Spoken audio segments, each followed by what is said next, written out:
આ ભારતીય સંસ્કૃતિ છે, આ પાશ્ચાત્ય સંસ્કૃતિ નથી. આ ભારત છે, જ્યાં જન્મ લેવા દેવતાઓની ઈચ્છા થાય.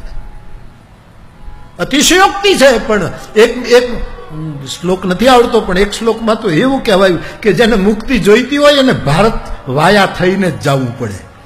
ભારતમાંથી વાયા થઈને જાવ તો જ મુક્તિ તમારે.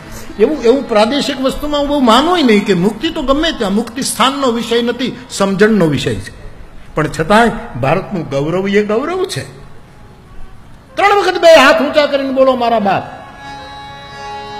રાષ્ટ્રદેવો ભવ,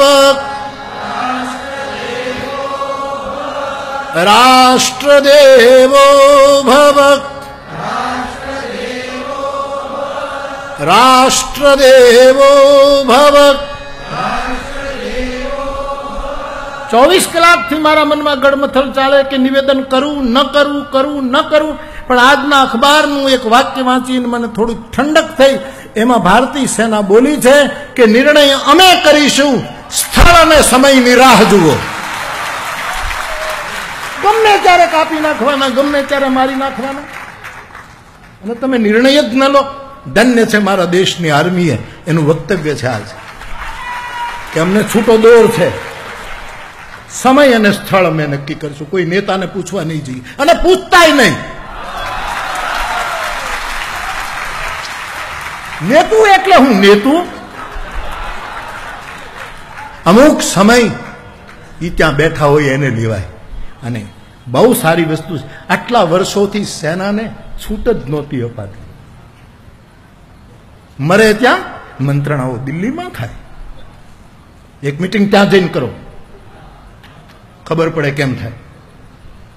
પણ લશ્કરનું નિવેદન મને ગમ્યું, આર્મી બોલી સ્થળ અને સમય અમે નક્કી કરીશું.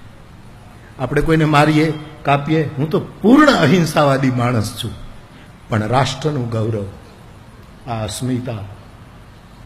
અને કમસે કમ જયારે રાષ્ટ્રની વાત આવે ત્યારે અન્ય લોકો નો બોલ તો ન ફેંકે, પગે લાગુ, નો બોલ ન ફેંકે, જેમ તેમ નિવેદનો ન કરે. રાષ્ટ્રની વાત હોય ત્યારે બધા એક રહેવું જોઈએ. એમાં પોતપોતાના હિતોની વાતો ન કરાય સાહેબ. હિતોની વાત કરવી હોય તો રિઝાઇન થઈ જાઓ, રાજીનામા આપી દો. હું સાધુ છું, આ દેશનો નાગરિક છું, વ્યાસપીઠ ઉપરથી બોલવાનો અધિકાર છે. અને બાવો ન બોલે બીજો કોણ બોલે? રાષ્ટ્રની મહાનતા.